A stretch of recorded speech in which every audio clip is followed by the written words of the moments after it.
मैं डबरकी गांव की तरफ से आप सब की तरफ से यात्रा का स्वागत करता हूं, अभिनंदन करता हूं। इस यात्रा में जितनी भी सरकार की योजनाएं हैं, उन योजनाओं की जानकारी लेकर सभी अधिकारी और कर्मचारी गांव में यात्रा के साथ आए हुए हैं। उद्देश्य है घर घर तक योजनाओं का लाभ लोगों को मिले और अगर कोई छूट गया तो उसके कागज पूरे करवाओ, उनका समाधान करो ताकि उनको भी योजना का लाभ मिल सके।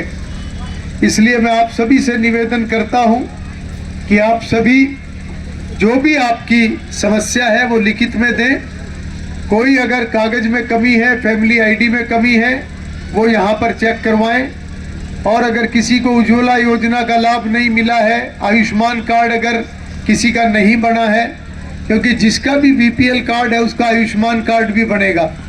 और बहुत बड़ी संख्या में हमारी सरकार ने परिवार पहचान पत्र बना के बीपीएल कार्ड बनाए हैं और जितने लोगों के बीपीएल कार्ड बने हैं उन सब का 5 लाख तक का जो मुफ्त इलाज का आयुष्मान चिरायु कार्ड है वो बनता है। बहुत लोगों का बन चुका है, अगर किसी का नहीं बना है तो वो चेक करवाओ ताकि उनका भी बन सके। और इस प्रकार की और भी जितनी योजना है, ऐसे सभी परिवारों को उनकी जो बेटियां, हमारे इन परिवारों की जो बेटियां हैं, आज बालिका दिवस भी है, अभी बच्चों ने मिलकर यहाँ बेटियों ने केक भी काटा है।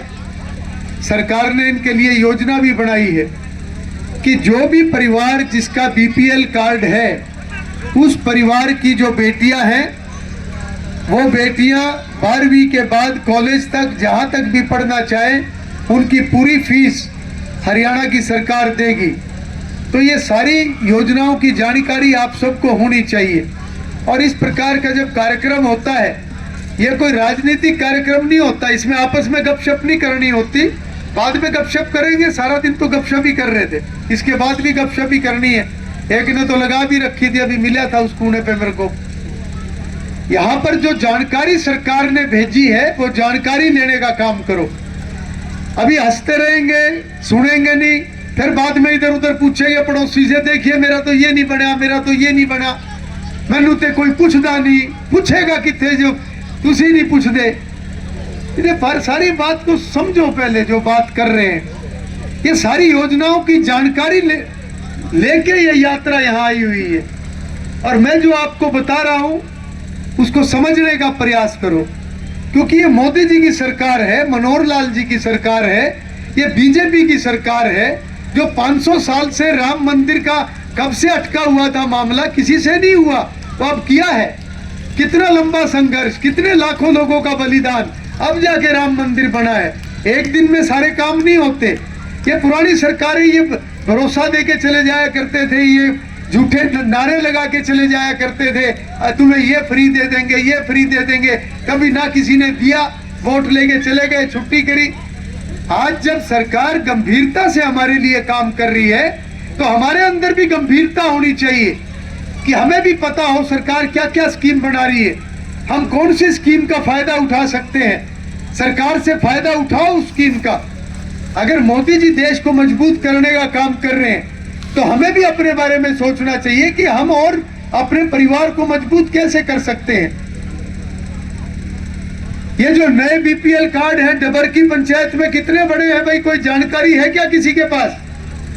एक बार जानकारी लाके दो, हमारी सरकार आने से पहले कितने बीपीएल कार्ड थे, और मनोहर लाल जी ने जब परिवार पहचान पत्र बनाया उसके बाद कितने नए बीपीएल कार्ड बने। जिनका भी बीपीएल कार्ड अभी बना है, मैं 2-3 योजनाएं बताना चाहता हूं। एक तो ऐसे सभी परिवारों का 5 लाख तक का मुफ्त इलाज वो सरकार ने शुरू कर दिया और बहुत लोगों के कार्ड बन गए। जिनके बच गए अपने कागज चेक करवा के और अपना कार्ड बनवा लो। दूसरा, ऐसे सभी परिवारों के जिनके भी मकान कड़ियों वाले या कच्चे हैं, आप लोगों को अलग से कहीं जाने की जरूरत नहीं है। अगले 4-5 साल में थोड़े थोड़े करके सभी के मकान बनाए जाएंगे, जिनके भी कंडम मकान होंगे। अगर कंडम नहीं होगा, रिपेयर के लायक होगा, तो रिपेयर के लिए आप योजना ले सकते हैं। वो योजना थोड़े दिन में सरकार अभी लेकर आएगी और उसके बाद हर साल पूरे हरियाणा प्रदेश में कई लाख मकान बनेंगे, थोड़े थोड़े करके सबके मकान बनेंगे। जिसकी आमदन सबसे कम है या जिसका मकान सबसे ज्यादा कंडम है, उनका नंबर पहले आएगा। इसी तरीके से जिनकी गुंजाइश ज्यादा है, उनका बाद में नंबर आएगा। तो यहाँ पर योजनाबद्ध तरीके से ये सारे काम होंगे। और मुझे जो आंकड़ा अभी बताया है, मैं आप सबको भी बता देता हूं कि डबरकी गांव में जब हमारी सरकार बनी, मोदी जी की सरकार बनी, बीजेपी की सरकार बनी, उस समय 120 बीपीएल कार्ड थे डबरकी में। डबरकी कला, डबरकी खुर्द, डबरकी पार, ये एक पंचायत थी। अब 2 पंचायत कर दी अलग अलग। ठीक हो गया, अलग अलग करके उधर बड़ी दिक्कत हो रही थी। ठीक हो गया ना। जब हमारी सरकार बनी तो 120 बीपीएल कार्ड थे, आज 791 बीपीएल कार्ड हो चुके हैं। यानी कि मुख्यमंत्री मनोहर लाल जी ने परिवार पहचान पत्र बनाकर जिस परिवार की आमदन 1,80,000 से कम थी, उन सभी का बीपीएल कार्ड बना दिया और 671 नए बीपीएल कार्ड बनाने का काम किया केवल डबरकी पंचायत के अंदर। ये एक बहुत बड़ा काम सरकार ने किया है। और आप लोग इस बात को मानते भी हैं कि किसी को भी बीपीएल कार्ड बनवाने के लिए कहीं चक्कर नहीं काटने पड़े। इसलिए नहीं काटने पड़े कि आज जो सरकार है, मोदी जी की सरकार है, मनोहर लाल जी की सरकार है, ये बीजेपी सरकार के अंदर जो भी ऊपर किसी भी पद पे बैठा है, वो केवल लोगों की सेवा करने के लिए है। उनको गरीब आदमी की मदद कैसे हो सकती है, उनको पैरों पे खड़ा करने के लिए क्या योजनाएं देनी है, कैसे उनके जीवन की कठिनाइयां कम करनी है, गंभीरता से सब काम कर रहे हैं। इसलिए आप लोगों को कहीं जाना नहीं पड़ा और 671 बीपीएल कार्ड घर बैठे बिठाए सरकार ने बना के भेजे हैं। इससे पता चलता है कि आज तक की पुरानी की सरकारें कैसे काम करा करती थी और आज बीजेपी की सरकार किस तरीके से काम कर रही है। आप सभी ऐसे परिवारों को जो 791 बीपीएल, इनके लिए मैं 2 योजनाएं और आपको बताऊंगा। इन सभी परिवारों की जो बेटियां हैं, उनकी 12वीं के बाद कॉलेज तक की पढ़ाई वो सारी मुफ्त होगी। हरियाणा की सरकार फीस देगी। इस सत्र में, जो आने वाला सत्र है, इसमें ये स्कीम शुरू हो जाएगी। तो ये एक बहुत बड़ी योजना। और एक योजना और मुख्यमंत्री जी ने बनाई है, दयालु योजना। दयालु योजना का मतलब है कि अगर कोई गरीब परिवार, उस परिवार का कोई भी सदस्य अगर भगवान को प्यारा हो जाए किसी भी कारण से और उस परिवार का कोई बीमा नहीं है, तो सरकार उस गरीब परिवार को सहारा लगाने का काम करेगी। और इसमें उम्र के हिसाब से योजना रखी है। अगर गरीब परिवार का कोई सदस्य जिसकी मृत्यु हो जाए किसी भी कारण से, भगवान ना करे मगर दुर्घटनाएं हो जाती है, कई कारण से ऐसे हालात बढ़ जाते हैं और परिवार जो है उसको कोई देखने वाला नहीं होता, तो अगर उम्र 6 साल से 12 साल तक है तो सरकार 1 लाख रुपया परिवार को देगी। अगर उम्र 12 साल से 18 साल के बीच में है तो सरकार उस गरीब परिवार को 2 लाख रुपए देगी। अगर उम्र 18 साल से 25 साल के बीच में है जिसकी मृत्यु हुई है, तो ऐसे गरीब परिवार को 3 लाख रुपए की सहायता हरियाणा की सरकार, मनोहर लाल जी की सरकार देने का काम करेगी। और जिसकी मृत्यु अगर उनकी उम्र 25 साल से लेकर 45 साल के बीच में है, क्योंकि ये उम्र ऐसी होती है 25 साल और 45 साल के बीच में, जिसमें कोई भी व्यक्ति सबसे ज्यादा मेहनत कर सकता है अपने परिवार के लिए, ये सबसे ज्यादा मेहनत करने वाली उम्र होती है। तो अगर किसी की मृत्यु हुई और उसकी उम्र 25 साल से 45 साल के बीच में है, तो उस गरीब परिवार को 5 लाख रुपए का सहारा हरियाणा की सरकार लगाने का काम करेगी। और 45 से 60 साल की अगर उम्र है तो 3 लाख रुपए। तो ये योजना भी बनाई है जो कि हर बीपीएल परिवार को, हर गरीब परिवार को सरकार सहारा देने का काम करेगी। और जैसा कि मैंने आपको बताया कि हमारी सरकार आने से पहले पूरे हरियाणा प्रदेश में केवल 11 लाख बीपीएल कार्ड थे और आज बीपीएल कार्ड पूरे हरियाणा में कितने हो गए? 30 लाख से ऊपर, यानी 19 लाख से ज्यादा नए बीपीएल कार्ड मनोहर लाल जी की बीजेपी की सरकार ने बनाए हैं।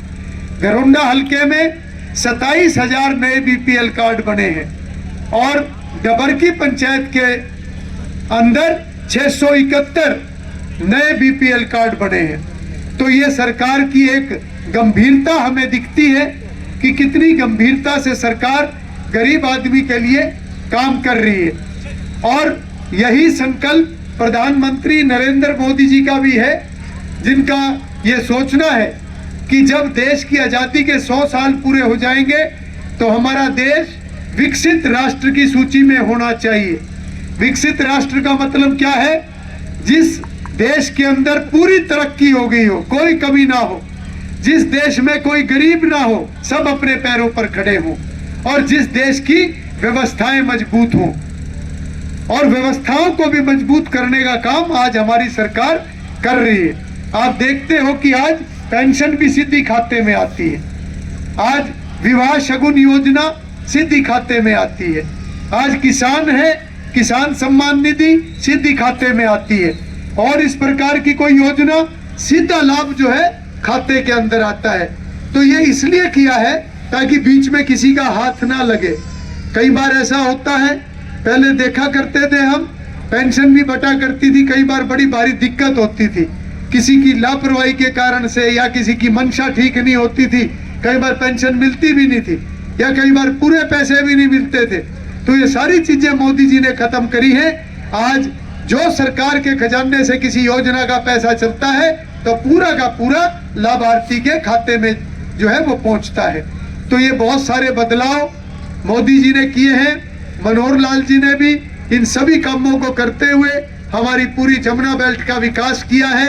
आज हमारा भी डबरकी का स्कूल 12वीं का हुआ है और अगले साल हमारे बराबर में ही नली पार से अगली तरफ जो नली खुर्द की पंचायती जमीन है वहां पर एक नई ITI का निर्माण हो जाएगा, जिसकी मंजूरी हो चुकी है।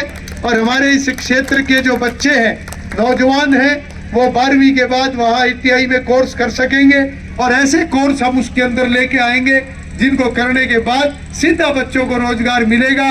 खास तौर पर अपनी बेटियों के लिए हम कई कोर्स उसके अंदर लेकर आएंगे ताकि बेटियां भी अपने पैरों पे खड़े होकर समाज को मजबूत करें, परिवारों को मजबूत करें। इस प्रकार की व्यवस्था भी हमने जमुना बेल्ट के लिए करी है और आने वाले समय में भी जैसे पिछले 9 वर्षों में जो भी इस इलाके का विकास हुआ है, क्योंकि विकास का तब पता चलता है जब हम याद करें 2014 से पहले का समय, क्या हालत थे 2014 से पहले। कोई इस एरिया को पूछता नहीं था, सिर्फ पूछते थे चुनाव के समय में कि चुनाव के समय में आओ, लोगों को कुछ बांटो, कोई खाने पीने का जुगाड़ करो। यही बात थी सरपंच साहब, पहले यही होया करता था कि काम वाम का तो क्या करना है ना, यहाँ कोई पूछता। गऊ लोग हैं, इलेक्शन के दिन में थोड़ी सी सेवा करो, वोट लो और अपना घर भरो, उसके बाद मौज करो।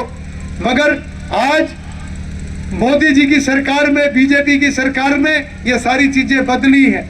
हमने 9 सालों में इस पूरी बेल्ट का विकास करने का काम किया है और लोगों के अंदर भी आज ये जागरूकता आई है कि सरकार हम बनाते हैं तो सरकार को काम करना चाहिए। हमारे लिए सरकार बनती है, ना कि MLA मंत्रियों के लिए सरकार बनती है, उनका घर भरने के लिए सरकार नहीं बनती।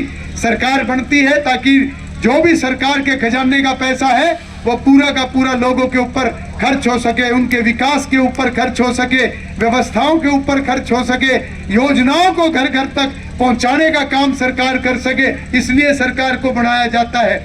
इसलिए मैं अपनी बात को और लंबा ना करते हुए, परसों जो राम मंदिर का निर्माण कार्य पूरा हुआ है, जो हमारे राम लल्ला वहां पर विराजे हैं, भगवान राम अपने उस महल में प्रवेश किए हैं जो कि हमारे गुलामी के दौर में 500 साल पहले जिस तरह से मुगलों ने हमारी आस्था, हमारी प्राचीन संस्कृति को खराब करने का काम किया, अंग्रेजों ने हमारी संस्कृति को खराब करने का काम किया, आज मोदी जी के राज में हमारी वो पुरानी जो संस्कृति है, प्राचीन संस्कृति है, उसको दोबारा से मजबूत किया जा रहा है। और राम मंदिर का निर्माण ये इस बात का प्रमाण है कि आज हमारा देश दोबारा अपने पैरों पर खड़ा हो रहा है। चाहे वो हमारी आस्था की बात है, चाहे संस्कृति की बात है, मैं इससे भी आगे अगर बढ़ के कहूँ, वो हमारे सम्मान की बात है, हमारे गौरव की बात है, हमारे आत्मविश्वास की बात है और हमारे आस्था की बात है। मैं उसकी आप सभी को बहुत बहुत बधाई और शुभकामनाएं देता हूं। आने वाले वर्षों में हमारा देश नई ऊंचाइयों को छूने का काम करेगा। ये एक नई शुरुआत है जो परसों हुई है। आने वाला समय अच्छी दिशा में हमारा देश आगे बढ़ेगा। भगवान श्री राम का एक बड़ा जय घोष लगाकर मैं अपनी बात को समाप्त करूंगा। सभी जितने यहाँ पर खड़े हैं, नौजवान, मातृशक्ति, बुजुर्ग, जिसके अंदर जितनी ताकत है उतनी ताकत के साथ सबने जय घोष करना है। जैसे हमने पूरे उत्साह के साथ परसों दीपावली मनाने का काम किया, उसी जोश के साथ हम मिलकर ये जय घोष लगाएंगे। बहुत बढ़िया। जय श्री राम। बहुत बहुत धन्यवाद।